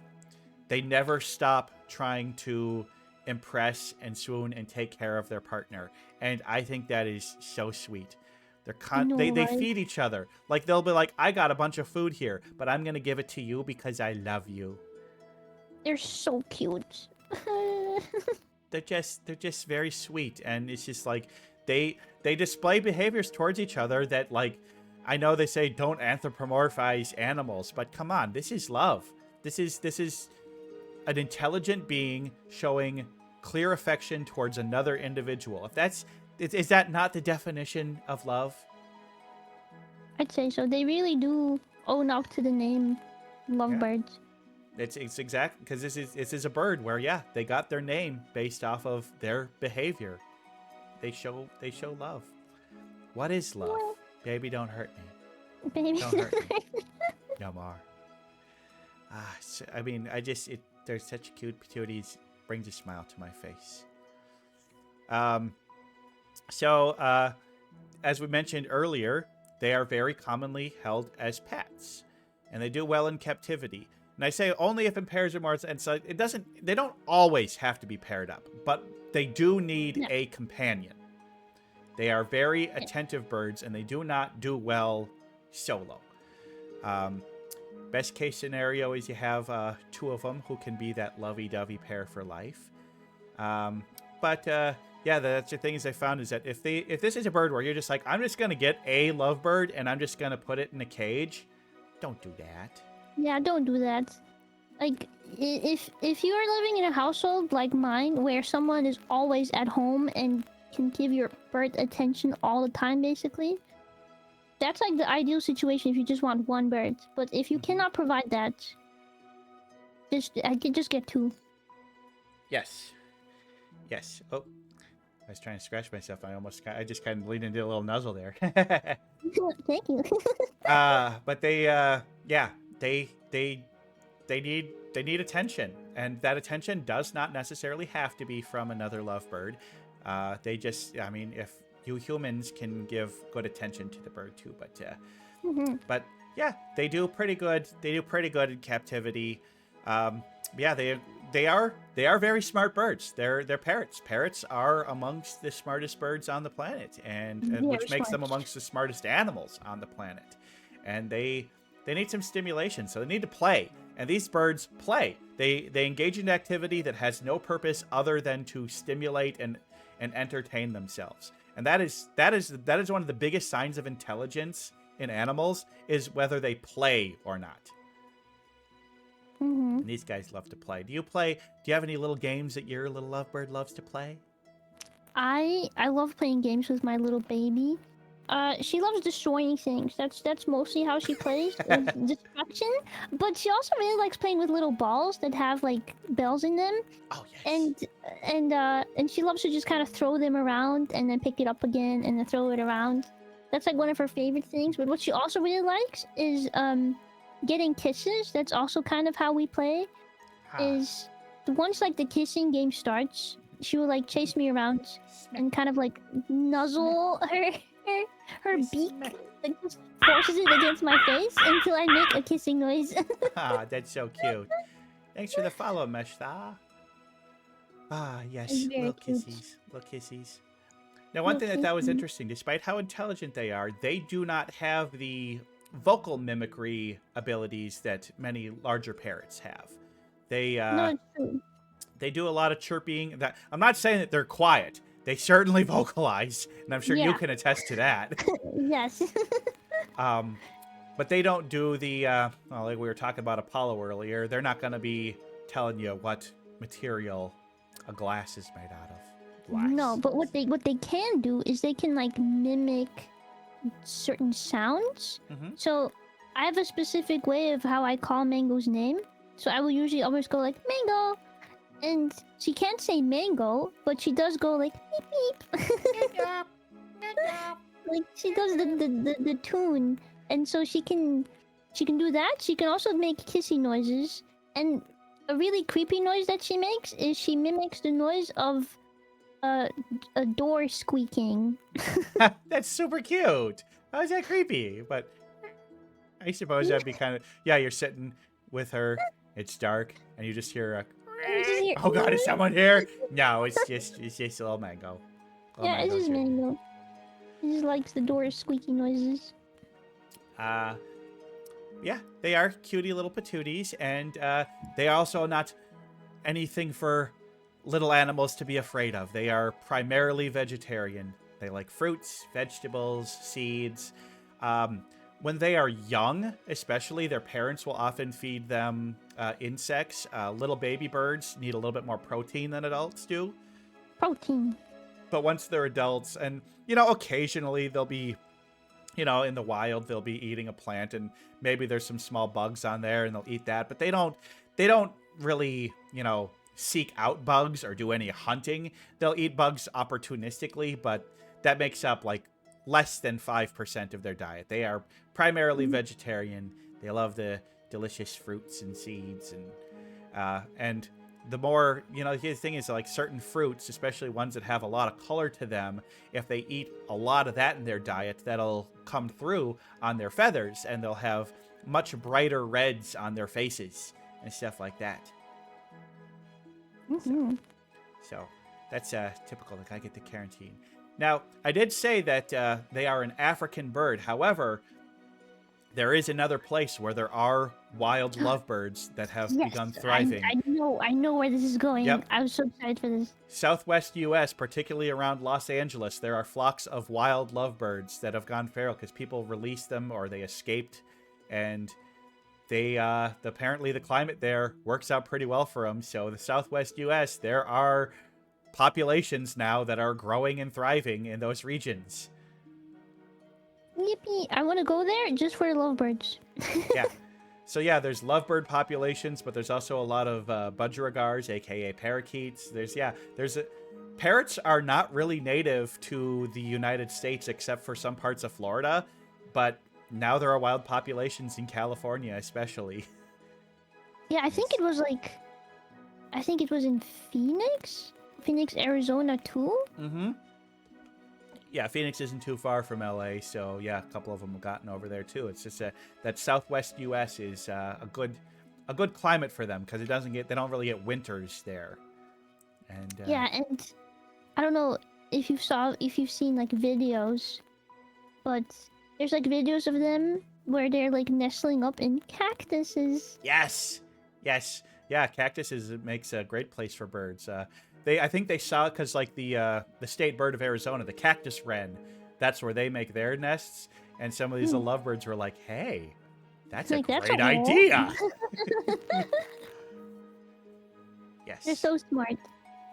I mean, typically, if you do have a pet bird, don't release it into the wild. No. They're not used to living out there. But it is good to know that some of them have at least adapted and done okay. And Actually, the similar thing happened in the Netherlands where there are now flocks of ringneck parrots just roaming around in like Amsterdam and Rotterdam and all those big cities. really, even with how cold it gets there in the wintertime. Yeah, I don't know how or what, but they are thriving and doing great. Well, they are very smart, so I'm sure when winter comes, they use their brains to figure out a way to survive. So. Mm-hmm. And my last little point on there is that apparently lovebirds can be very cute VTubers. Yippee! So nice. So, I mean, my final thoughts on lovebirds is just like, well, come on, how can... I love lovebirds. They're so cute. Yeah. They're so wonderful. This is... I'm trying to remember which species of lovebird this is. I think this might be the Lillian's lovebird. Much more colorful around the head and And the little red rosy beak. fronted. Yeah, I said, yeah, they got the little whiteness around their beak. Cute. But I mean, all species of lovebirds are wonderful, precious little beings. I forgot to. I didn't put it on there, but looking up, they all nine species are a species of least concern, meaning that their populations are not declining or in some cases growing. So they're doing okay. We don't need to worry about losing these wonderful little beings. I mean, obviously they face some of the same threats that all other birds face with habitat loss and stuff like that, but they're doing okay. They adapt well. They're smart little beings. And I mean, how can anyone not love these guys? Just tell me that. Tell me, Mango. How would somebody not love these? That's a very important I question. don't know. Maybe if you didn't have a heart, I don't know. Yeah, you'd have to not have a heart. You have to be like an actual villain if you didn't like them. Just sweet little guys. I mean, the way that they continue to love each other throughout their whole life and just being cute. It's just so cute. They're just so cute. I mean, top tier bird. Got Top tier. Not much else to say. So cute. So happy to have talked about Yay! them. I'm glad you like them. And so happy to have had an expert to talk about them with. Well, unless you have any other things you want to say to close us up, I think we could call this bird of the day done. I have one more thing to say, which is a warning about lovebirds. Uh-oh. Even though they're very loving, because they're so loving, they're also omega spicy. As in, besides their spicy behavior, they also they can be pretty aggressive. I will say if you ever plan on getting a bird, but you're scared of getting bit, don't get lovebirds because you will get bit. Yeah, they are little biters. That is, I mean, any parrot owner knows that at one point they're gonna get bit. But yeah, some of them like to bite a little bit more than others. But some are, yeah, exactly. Some are just a little bit more spicy, and I will say, lovebirds are one of them. I always say, like, if you have a big parrot, it's like having a toddler with bolt cutters on their face. Lovebirds are probably more like you have a toddler with nail clippers on their face. I would say scissors. Scissors? Maybe, yeah. Scissors on their face. If lovebirds can get jealous, oh, I bet you they do. I guarantee They you lovebirds get 100% jealous. do. My lovebird, she really loves my brother. And she loves my brother, maybe a bit too much. And she will get so angry when I try to take her away from him. It's just guaranteed you will get bit if you try to do that. Oh, but that's just her showing her affection. And Yeah, that's just her saying, "Mo, this is my man. Get away from me." Mango, mango, mango, mango. No. I'm begging of you, please don't take my man. Silly. All right, well, we're going to call this bird of the day done. Thank you so much, Mango, for helping me out with it. This was wonderful. Yippee. Thank you for the PowerPoint. It was great. I love my PowerPoints. In fact, we've got one more PowerPoint before we call this done, but we're going to have to jump back to the studio for that one. Okay, let's do it. Ooh, I'm back in my Yes, chair. get back to your couch. You can sit up a little bit higher if you want. I want to see your Okay. feet. I like your little feet. We are a big fan of feet. Bird peeps. I mean, my new model, my feet are one of my favorite parts. Look at my little feet move. Look at my little feet move. Love your peeps. You're so Move with my little feet. Doing my little dance. Doing my little dance. I'm doing that. Okay. All right. Whee. Okay. All right. Quit showing off, Twig. Quit showing off. Get down below you guys. Okay. Well, we are now to the quiz segment. I'm going to be drilling you on some topics here. One particular topic. Now, don't feel bad about if you don't get a lot of these right. My quizzes are notoriously difficult, and also you didn't have the opportunity to study. No, so. I never study, so this is gonna be great. But I think you're gonna do all right. So, I have created a little game for you that I like to call Name That Fruit. Whoa! I'm gonna show you a picture of a fruit, and you must tell me what kind of fruit is that? Oh my gosh. Now, some of these fruits may be a little more exotic than you're used to. Some of them might be commonplace. Some of them we maybe already talked about earlier in the stream, but I think you're going to do just great. Go ahead and play along in the chat, see if you can do as well as Mango, but please do not throw too many guesses out into the chat, or maybe Mango will just promise not to look at chat and cheat. But I will not look at chat. I will hide it. It's just a silly game. Anything. There's really no stakes, you know. I'm very competitive. I'm doing this. All right. Well, I'm going to show you 20 pictures of fruits, and you just need to tell me what fruit you think that is. Are you ready to play? How do you think you're going to do? I think I'm going to do great. I think you're going to do great too. All right. Well, the first one, I mean, there's one that. And I feel like I just kind of have to start it off with. Start off with an easy one. Start off with an obvious one. Whoops, that is the wrong spacebar. This one. What is that? What is that? What could it possibly be? What? I've never seen this fruit before in my life. Never heard of it. What could it possibly be? What is that? Is that a papaya? No, okay. It's a mango. Of course. Edible version. Of course it's a mango. I mean, I had to start with it. I had to. We have to make sure that at least at no point in the game do you have 0 points. And now I at least have 1 point. So in my book, I've already won. You've already won because you have won. Therefore, you have won. You have won because you have won. Perfect. Yay. But it's gonna get more difficult from here out. Oh boy. What is that? Oh, I know that one. That's a dragon fruit, right? A dragon fruit. Well, let us consult the oracle of correct answers. Oh boy. Dragon fruit. All right. Very good. Yeah, dragon fruits are interesting.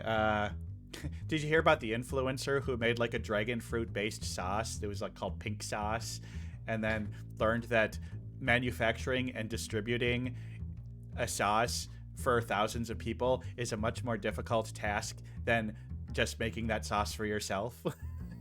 Yes, I have heard of that story, and also like the horror story of people actually buying it and it being very gross or something. Yeah, and like the labels falling off or coming cracked. Yeah, it was. Yeah, but apparently things did get sorted out, and she actually found a proper manufacturer and distributor for it, and is doing better now. But boy, that first. Okay. Yeah, she learned her lesson. It was rough. Yes.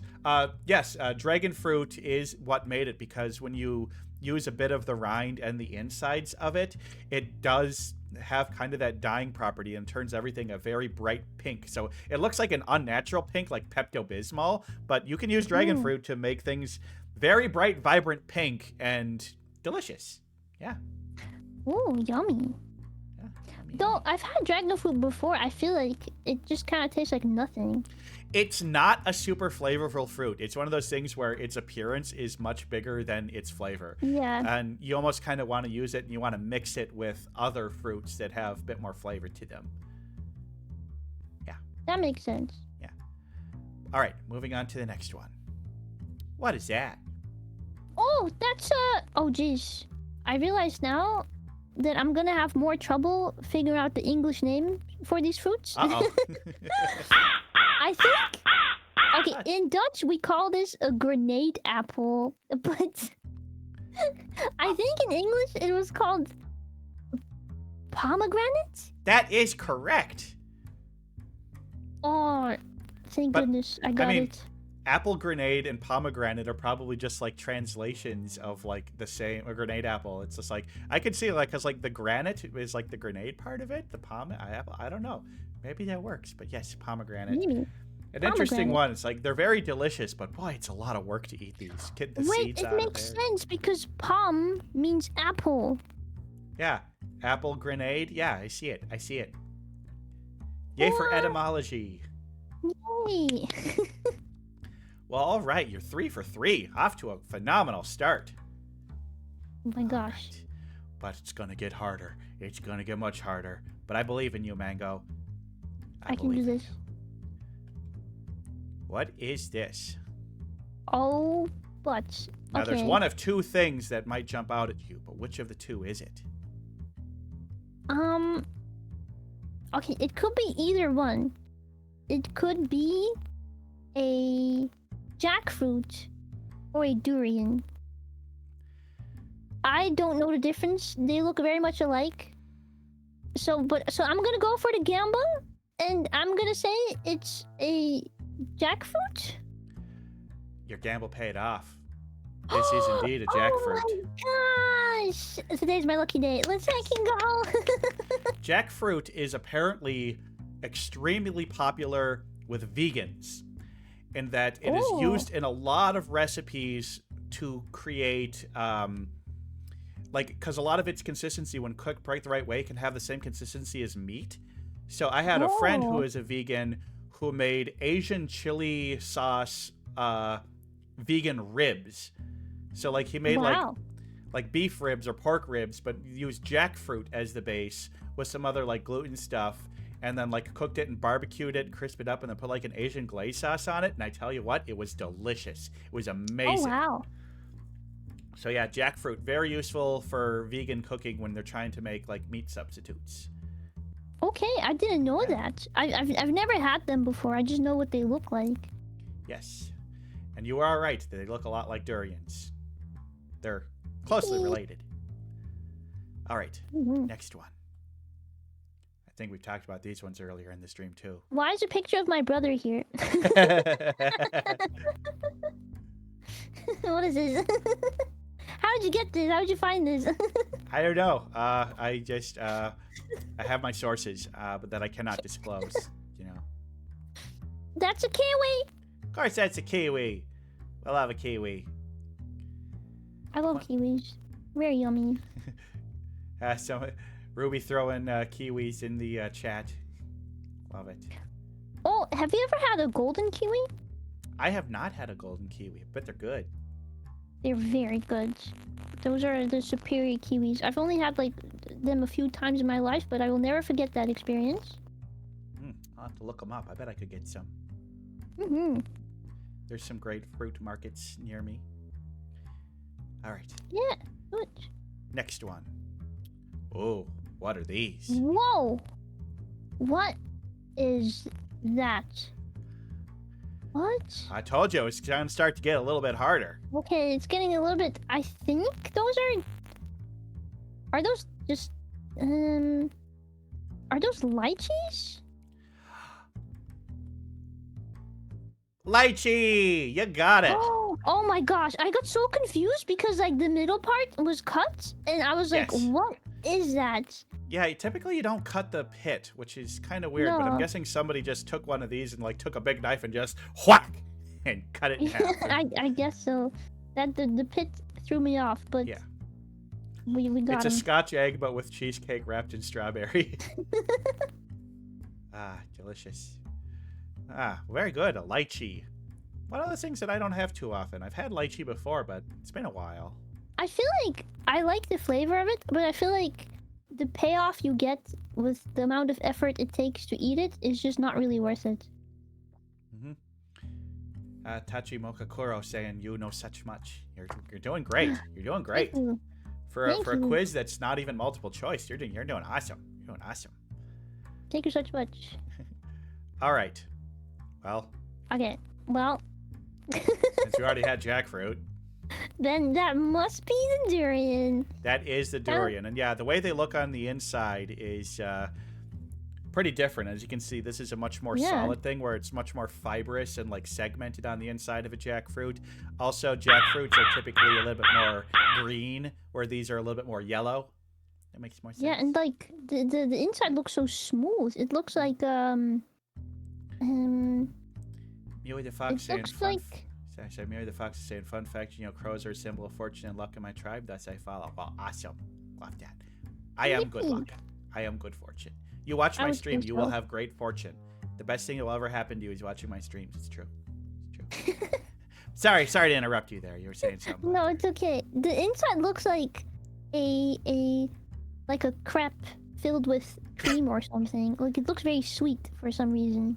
Yes. Well, and durians famously taste very good, but smell very bad. Yeah, I've heard of that before, but I've never had one. I would love to taste it. Yeah, I think I had it once before, and I don't remember its flavor that much. It was fine. It was good. Mm-hmm. All right.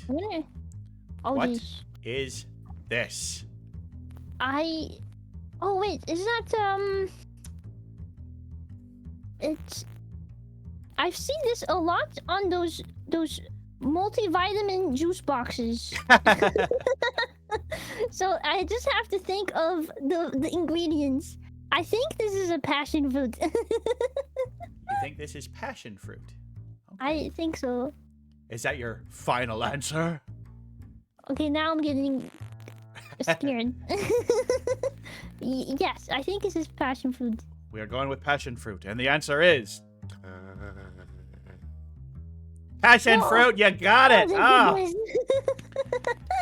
Mango is 8 for 8, just crushing it, just crushing it. oh my gosh. It almost looks like, I don't know, like a fruit that got hollowed out and a bunch of larvae were planted on the inside or something. Yeah, Those it look like- looks fake. Those look like little baby bugs. It looks like someone just grabbed a random fruit and just stuffed it with these. I don't know. But I do love a good passion fruit. There's a passion fruit is one of the ingredients in some of the sparkling water that I drink. You know. Hmm. Mhm. Yeah, I feel like most juices just have passion fruit in them. All right. To our next one. Ooh, what are these? Whoa, what is that? Wait, what is that? Unripe What? bananas stuffed with fish eggs? I don't know. What is that a fruit or a vegetable? It It's a looks like fruit. It's a cucumber. fruit. It's a it's a pod that contains seeds on the inside of it. That is a fruit. Really? Now, I had never heard of fruit. this one when I was making the quiz because I went to a site that sells like exotic fruits. That's where I got most of my images from. Yeah, and you saw this and you were I like, saw this and oh I'm like, my well, that's God. going on the quiz. But I'll be surprised if adding Mango that. gets this one. This is a tough one. Okay, can I use one of my helplines? My lifelines. Well, we didn't establish that there were lifelines ahead of time, but you know what? We're gonna call an audible here, and we're gonna go ahead and say, sure, give it a shot. What's the lifeline you would like to use? Okay, the lifeline I would like to use is chat. What? Can someone give me a hint? All right, Mango can look at the chat for the next 15 seconds. Throw out the answers Okay. in there. Well, not the answer, but I All would right, say so Hasio does not think it's okra. Ginger Pale Ale Okra, says never finger saw that limes. one. Bentai has no idea. finger limes. Okay. Okay, I'm gonna go with gingers because I feel like Ginger would know this. They seemed very confident, and Yeah. and nobody else Yeah. has any other answers. So the Ask the Audience is going to go with finger limes. Let's see if the audience Finger was limes. correct. Finger lime. It's finger limes. Oh my gosh! Yes, the audience pays off. We didn't even know that was the thing you could do, but we did it, and it paid off. Good job, Ginger Ale Pale. Thank you, Ginger. But of course, now you have used your Ask the Audience. Maybe Yeah, I have. I've maybe used my the other lifeline. lifelines that we can do would be like make it a multiple choice, and I could give you a couple answers. Yeah. Okay. Yeah, we'll But keep that in your hopefully- back pocket. I'll do a Yeah, multiple yeah. choice. Oh boy. All right. Okay, this I know this one. You know this one? I think this is from. I know this one because of Avatar. Avatar, The Last Airbender. Oh, so it's because- cabbages. No, I remember there was an episode of Katara asking like the fortune teller which fruit to eat, and the fortune teller was like, "You have to eat this one," and she was like, "I don't like this fruit," and I didn't know at the time what it was, so I googled it, and it was a papaya. A papaya. Papaya. Papaya. I think this is a papaya. It is a papaya. I know it's pronounced Papaya! papaya, but Papaya. papaya. All right. Papaya. Yes, that is of Thank you, course Avatar. a papaya. I do love a good papaya, but a papaya also does seem like one of those things where I mostly have it as like a mixed-in ingredient in fruit juices and stuff like that. Oh, really? I've actually never had papaya. I have no idea what it tastes like. Apparently, it can dissolve your mouth if you eat too much at once. Like, apparently, it's very acidic and What? can make your mouth all sore and raw. Oh, kind of like pineapple? Yeah. Yeah, I Well- guess so. I've never eaten papaya in great quantities. No, I don't even know what they taste like. Maybe I've had them in fruit juice, but never had like a papaya on its own. Interesting. Yeah, I don't think I have. Well, maybe I have. Maybe I have. I can't remember every time I've eaten exotic fruits. You know, sometimes you go to buffets and like a real fancy buffet, they'll have like a whole bunch of exotic fruits laid out. Ooh. But I haven't been to that. Most of the buffets I go to, they're like, here's your cantaloupe, honeydew, grapes, and pineapple. Yeah, usually they always serve cantaloupe, which I don't mind. I love melons. Yes. All right. Well, we're halfway through the quiz, and you are perfect so far. How do you feel? Yippee, I feel good. I feel like It's good. I'm very excited for the next ones. All right. All right.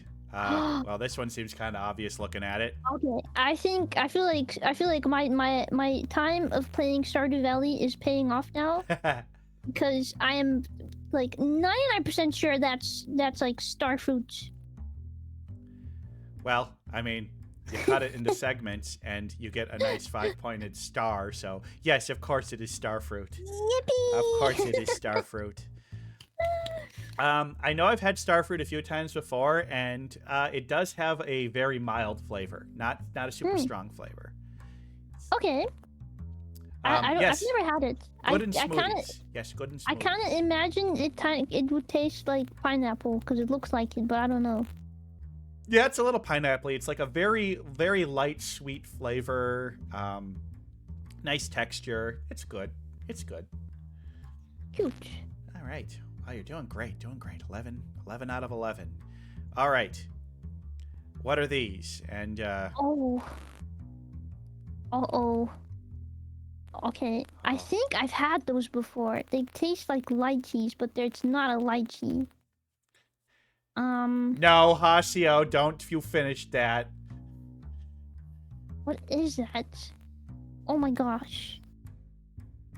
Oh, butts. Oh, but I'm panicking. Panic. You can't ruin your Um, perfect streak. No, my perfect streak. Okay, but am I correct that they taste like lychees, or am I wrong? I don't know. I've never had these. Hmm.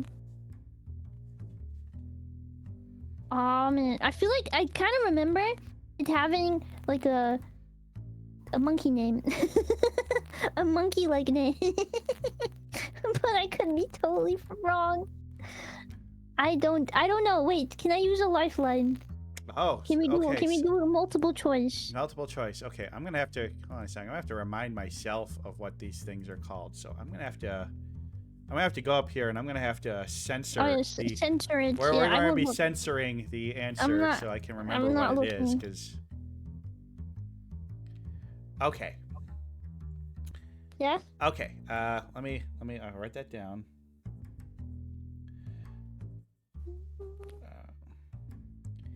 I gotta come up with some wrong answers. Oh yeah. Uh, Okay. Yeah, because I can't just. Ow! Bless you. People are throwing stuff at me. All right. Okay, we're back to normal. Hold on 1 second. 1 second. 1 second. 1 second. Ow!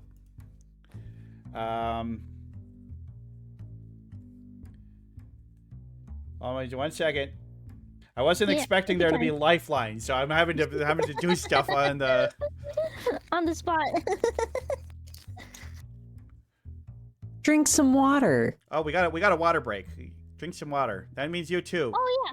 Some juice. Squishy. Hydration. All right. Thank you. Okay. I got some. All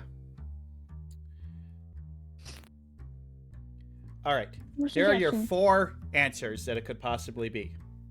Okay, I'm ready. A. Mangosteen. Uh-huh. B.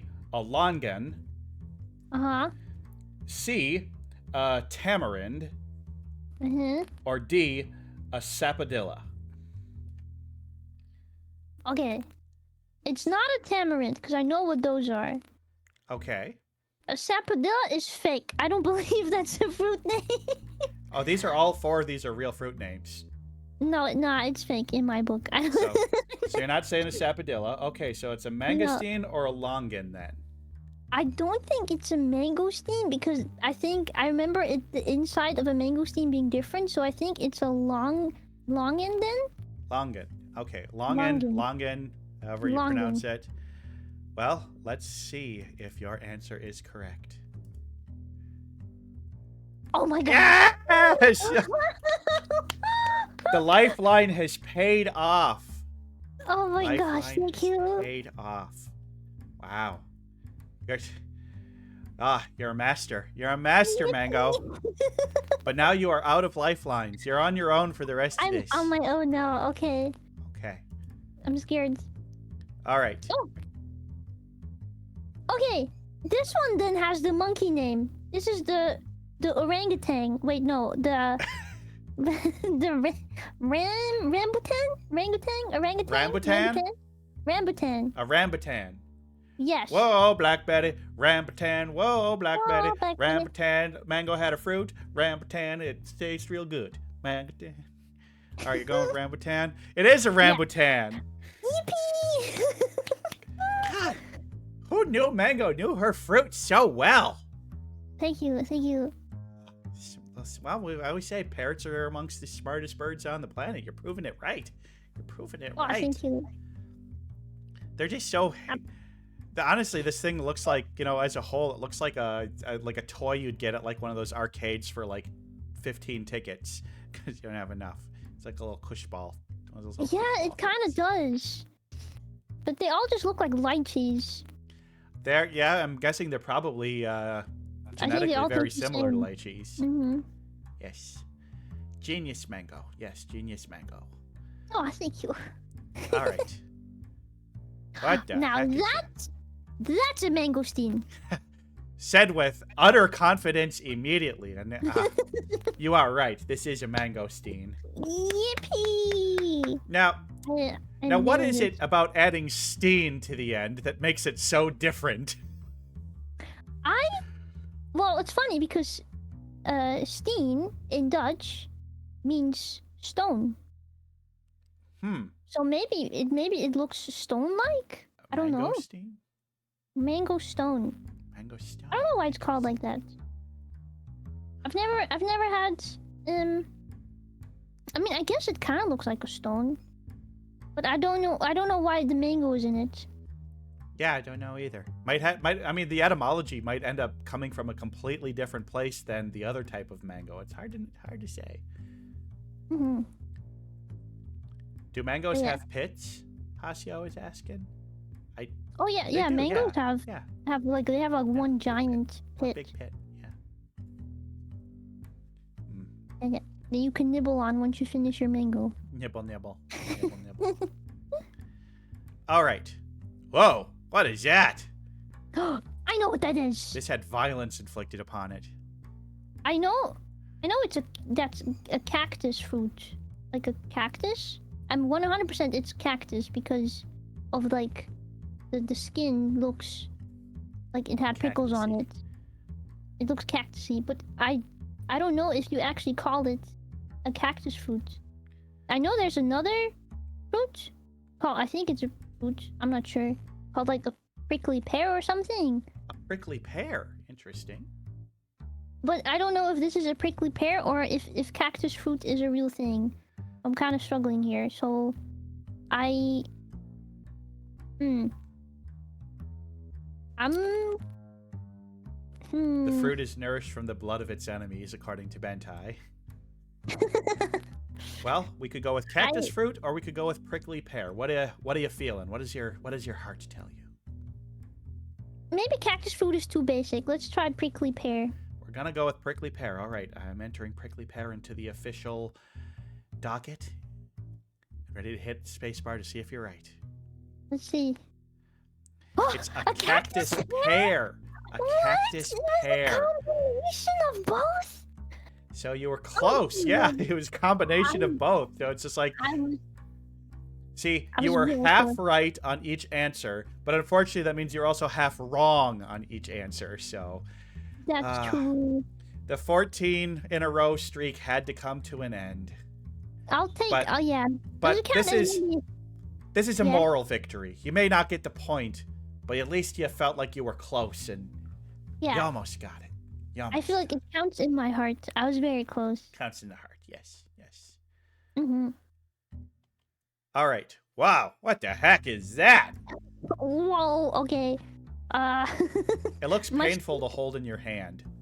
My streak is officially over. What is that? Oh gosh, it kind of looks like the same as the passion fruit, where something is like something. Ow! Oh, Sounds like a peanut at me. What is that? Jace, I genuinely have no clue what this is. Could not tell you. Well, just make up a fruit name. Okay, I will make up a fruit name. This looks like to me a spiky banana. Spiky banana. All right, is this a spiky banana? Spiky banana. Holy moly! A Kawano horned melon. Jeez. Okay, Look, I will take that L. the quiz gets harder as it goes along. I can't keep throwing you softballs here, you know. The Kawano horned melon. I wonder what it tastes like. Those seed pods made me think something that's sweet and sour. I don't know why, but this name reminds me more of like a reptile name than a fruit name. Also, the insides very much do not look like a melon. No, it does not. All right. We've only got a few more left to go. Let's see what we got here. Okay. Ooh! Oh, I know this one! This one, like, apparently has, like, the aromas of a lemon or something, but it tastes a lot, milder than a lemon. So I think this was called, like, was it God's Hand? No, not God's Hand. That's close. Oh. I think it was Buddha's Hand? Buddha's Hand. Would you like to put that in as your final answer? Buddha's Hand? I'm going with Buddha's Hand. Am I wrong? I know how to score this one. The correct answer is Buddha's Hand. Oh my gosh. Yeah.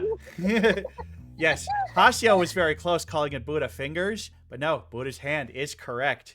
So how I don't know how to score it? Correct. That's how I score it. Yes. Scared you there for a bit, didn't I? I was sweating. My brain was like, no, they wouldn't call it something. Honestly, like... if you had said Buddha's Fingers, I would have accepted that as correct as well, because that's another nickname for it. But yeah. Oh, okay. I was struggling between. I knew it was something with hand, but I wasn't sure if it was God or Buddha. And then I was like, I don't think they would name a fruit after God, so it's probably Buddha. The horned melon apparently tastes like a combo of bananas, passion fruit, cucumber, and lime, according to Wikipedia. Interesting. Wow, that's a whole mishmash. Yeah, this thing right here, it's just like, it almost doesn't look like a fruit. It looks like a, I don't know, almost like a root vegetable, but it's not a root vegetable. It's weird. Yeah, right? It looks like something that would grow in the ground, but apparently it's very fresh. Yes, mutated lemon. Yes, it's very lemony. Yeah, mutated lemon. All right. Oh jeez. What What? the heck is this? What Looks like is an that? artichoke, but it's not an Kinda- artichoke. It looks like an artichoke heart. Is that what you call it? Yes. Jeez. Let's think here. Can I use logic to make out what this is? Yes. Use your I feel little. like I've seen videos of these of like these like fruit fanatics on YouTube that are eating all these weird fruits.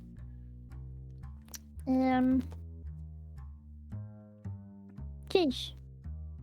What? I think. Oh wait! I know what it is. Oh my gosh! Okay. It's a sour sop. It's a sour sop. A sour I've seen- sop? Yeah, I've seen YouTube videos of people of like this Dutch person who's like from I don't know where, but he makes videos where he eats all kinds of weird fruit, and he eats sour sops a lot. I think it's this one. Okay, well, I'm going to have to check something here because the answer that I have is the cherimoya, but I'm going to look up and see if sour Cherimoya. sop is a different word for it. Maybe I'm wrong.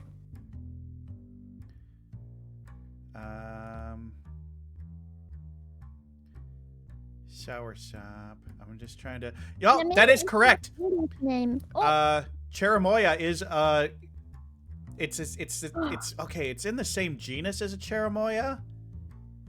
It says it's in the same genus as the cherimoya, and so they're. You know what? I'm gonna give you a half point on this one okay, I'll take it.